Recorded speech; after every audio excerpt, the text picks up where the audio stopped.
downtown here. I appreciate your taking the time because you Thank are you. on the road a lot. Very much so. A lot of things going on here in the state, but going on nationally. Hmm.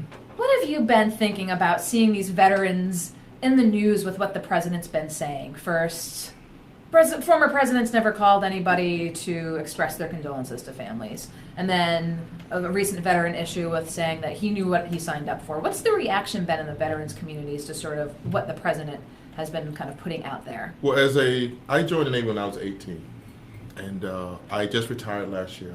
So my entire adult life has been serving this great nation. And service before self is always the mantra that we as veterans, active duty members, carry. And as a stage director, my job is to ensure with every veteran has a chance to make it here in Rhode Island. Our veterans that are homeless, veterans that are at risk, our family members and caregivers. We have veterans that are incarcerated. We have veterans that Rhode Island National Guard that are transitioning back home. What does it mean for them? In terms of we need to, as a state, that we are committed to our veterans. We exemplify the virtues, and their work, their sacrifices are not done in vain. And it's imperative that me as director, I've said this numerous times, that veteran affairs will never be defined by what I do, because if that's the case, we've automatically failed immediately. Veteran affairs will be defined by the collective work that we do across the entire ocean state agency, federal, working with our federal partners, working at the municipality level, working with my colleagues in state government, working with the nonprofits, working with organizations that historically have not done work tailored specifically to veterans, but at the end of the day, we're all Rhode Islanders. We are a state that's the size of a major metropolitan city. That means we got to work together. And that's my mantra, working together to ensure every veteran has opportunity to make it here in Rhode Island. So you're so, focused on what's going on here in the state, or sort of kind of these political issues at the national level, just a distraction, and you're focused at the task at hand. Right. Well, I think it's you always got to be mindful of your surroundings. Okay, I think that was a movie quote at some point. But I think, too, being acknowledging that there are, in the Midwest, there's been well-documented issues of veterans, wait times, getting health care, access to health care. We are blessed to have a Providence VA Medical Center, 5-star rating. Massachusetts healthcare system, 5-star rating. Connecticut, 4-star rating. Our VA Regional Benefits Office has done phenomenal work getting veterans access to their benefits due to following the claims process, to reducing those wait times. Again, it's sad that you hear in other states the long wait times, but in Rhode Island, we're blessed to know that those type of atrocities don't exist. And that's all about us working together, listening to our veterans, having the town halls, listening to our family members and caregivers, listening to our Rhode Island National Guard, to their family members, to see what the issues are, and let's get those addressed. So we brought you here today, Kasim, because you just had a recent town hall. How many town halls have there been? You're getting to every city and state around the state. Yes, when the governor interviewed with her, it took 45 minutes. I remember every minute like it was yesterday. She said to me, Director, this position is not a 9-to-5 job.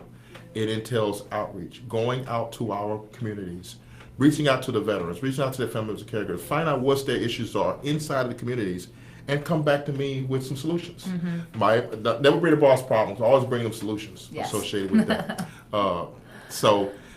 We've done, when the governor made the announcement last year, I visited all 39 municipalities last year, introduced myself as the state's first director, here who I am, here's my business card. If you have a veteran, any type of needs, reach out to me, that beacon for all of our veterans across the ocean state, to a place to go to. And so this year, I'm going back to all those municipalities and doing a town hall event. Mm-hmm. We've done 12, and so we got 39 total. And so we're going to, but again, it just illustrates the importance of outreach, how important in today's world we need to go out to reach to the communities, to listen to our veterans. Last week we were in East Providence. This Saturday coming up, we're going to be in South Kingstown at the Elks Lodge in South Kingstown. And what's unique about it too, I invite all municipal leaders. Mm-hmm. I personally pick up the phone and I invite the General Assembly members that represent that district, because collectively we need to listen to our veterans. We need to do a better job of actively listening. But in order to do that, you got to be in the room.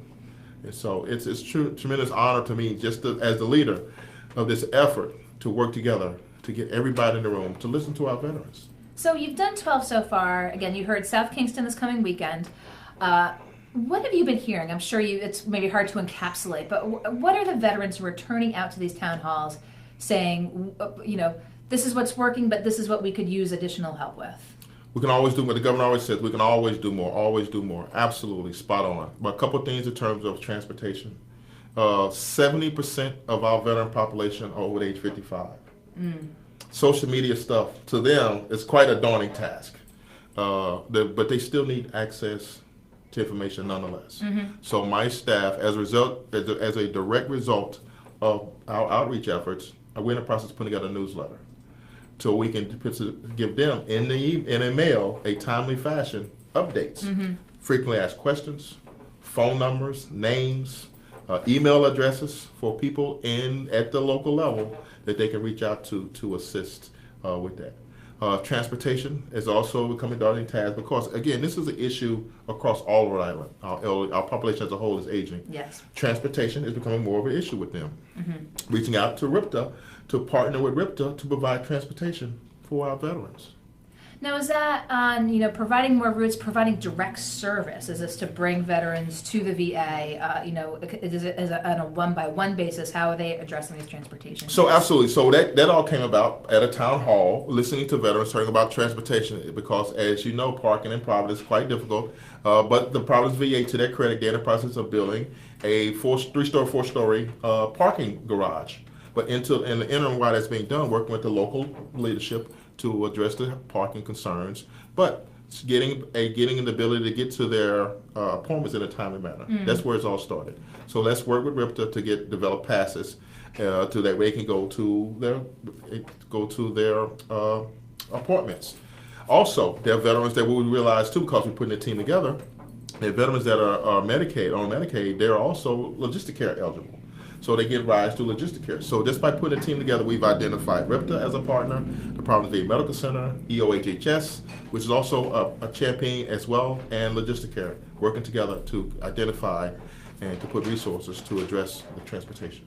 Have anything at these town halls, has anything surprised you? I mean, you're a veteran yourself, you've heard from so many folks, but has anything surprised you with what folks are looking for when they come and say, Director, we need this? Education and information, giving them, knowing where to go for information. Eligibility requirements.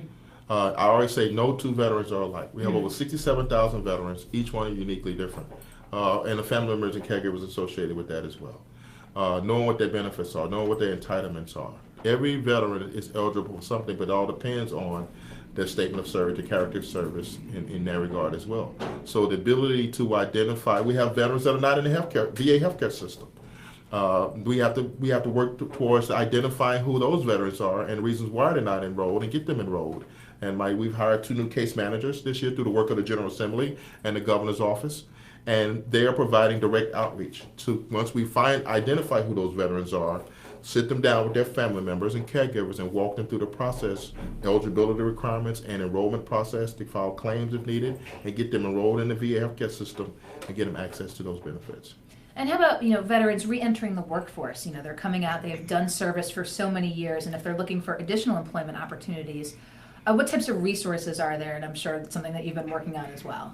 So I like reverse engineering the process. So I want to have the ability to touch our veterans before they make it back to Rhode Island.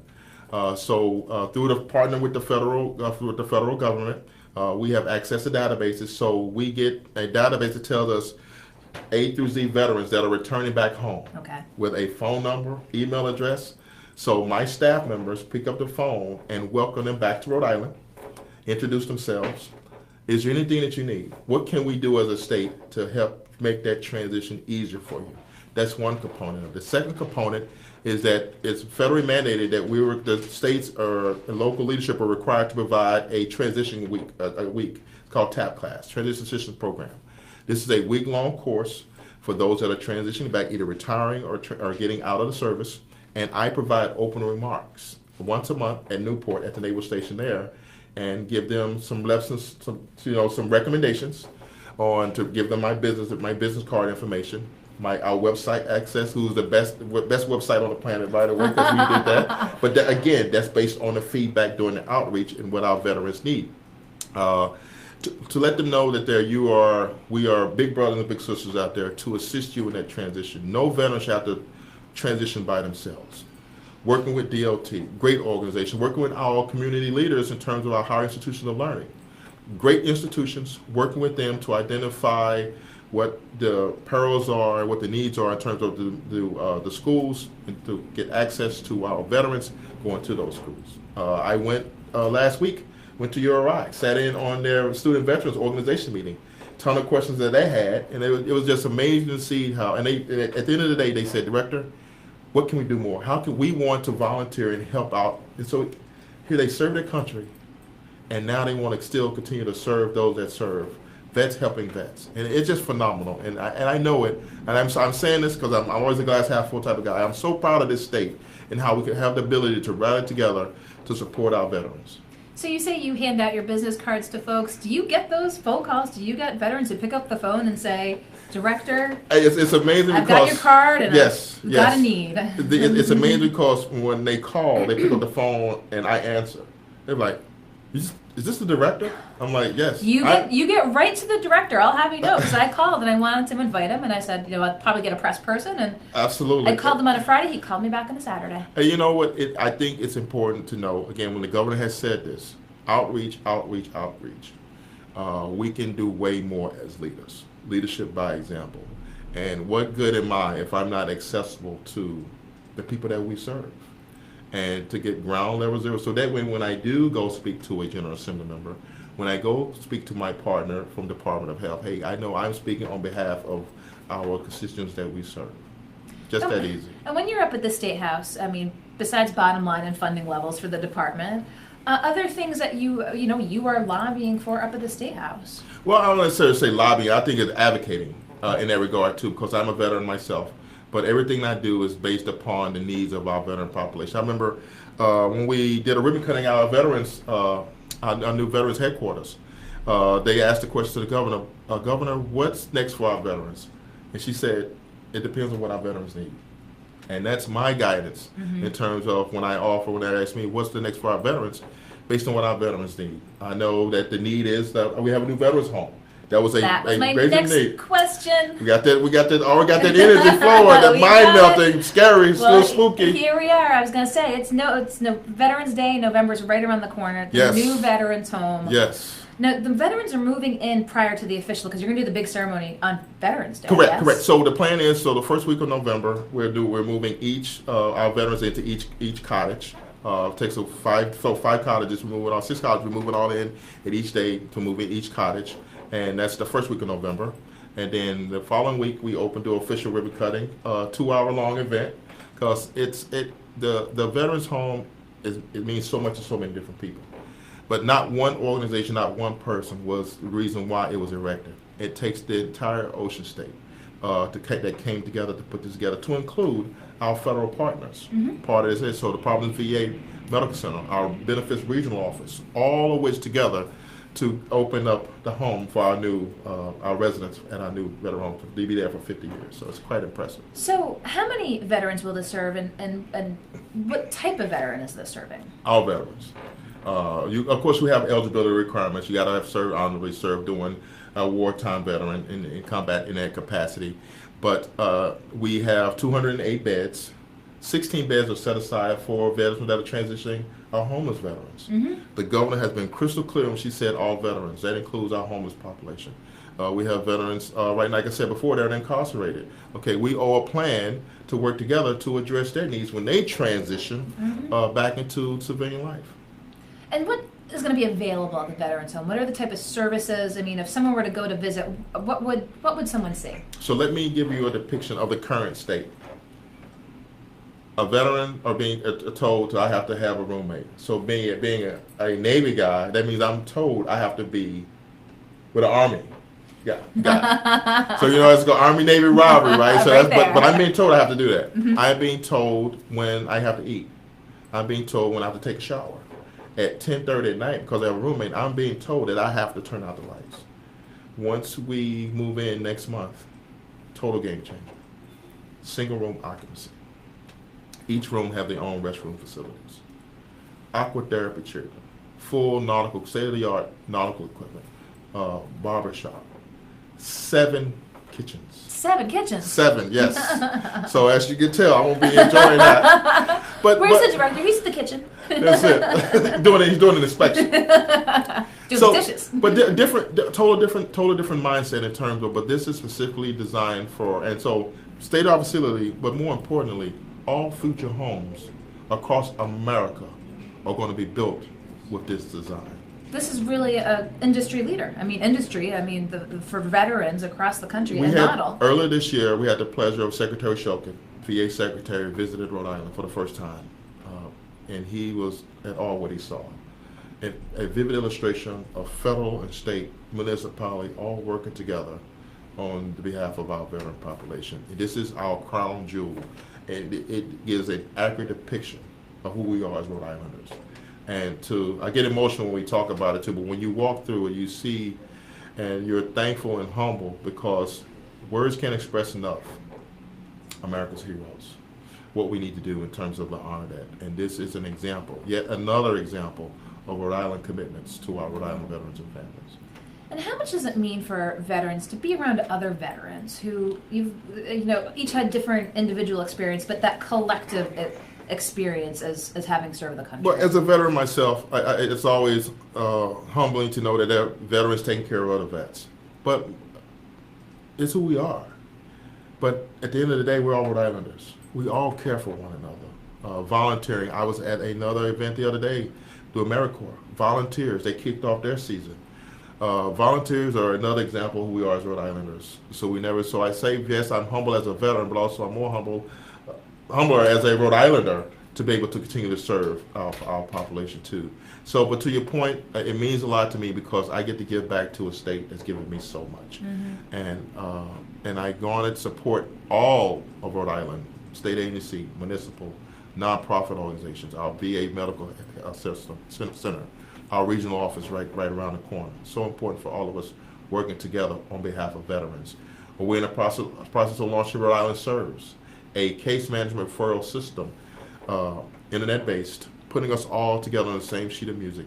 That way, if a veteran walks through your door, no wrong door is our approach. Okay. No matter what entry point, municipality, VA Medical Center, the State House, a veteran and the family members have access to getting direct access to the benefits and health care and things that they need. Where are we in the process with Rhode Island Serves? So we've done a series of strategic sessions to get all the community partners together. As of today, we just started our first training day throughout the state, bringing all the community to train them on the system, to train them to walk them through the process as a end user, to walk them through the process, determine if a veteran walks in their doors, how to log into the system and how to walk the veteran through the system. Mm-hmm. Because even though, as I am a veteran, take care of a veteran, him or her themselves, they can also log into the system through our website, and they can log in and ask questions through that as well to get access also. Well, it's interesting. I was going to say, what's next? You're cutting the ribbon at the veterans' homes. There's never any shortage of things on. You've got 27 more communities to go to as I did the quick math there. Yes. 29 minus 12. Yes. You've got the veterans home. So 208 beds. How does that transition? How long does it depend? Clearly on the veteran, but what do we expect the transition process? So it roughly, on average, it takes roughly 66 days from the start of the admittance process to actually getting the phone call saying you're admitted in that regard too. An array of things why at the time it takes long term, the paperwork, the doctor consultation, getting both our doctors on the same page in that regard too. So on average, 66 days. But to your answer, your question is, I'm working with General Backus, who's phenomenal. And again, my entire staff at the medical at our existing home is phenomenal. And so here we are today. That home has been there for 50 years. Every year, we get an inspection by the Department of Health, 100%, not home run. We get the federal VA to come and do an inspection every year, home run. So it is a testament to the work that they're doing at the existing home. Now they get to move into a state-of-the-art facility, and we expect nothing but the best, doing continual care. So that's the key, continuing the care of what we're providing for our veterans, to include the hard work that we're doing at our cemetery, another critical fixture in our community. Over 39 memorials are there. We have over 34,000 of our America's heroes, to include their family members, are there as well.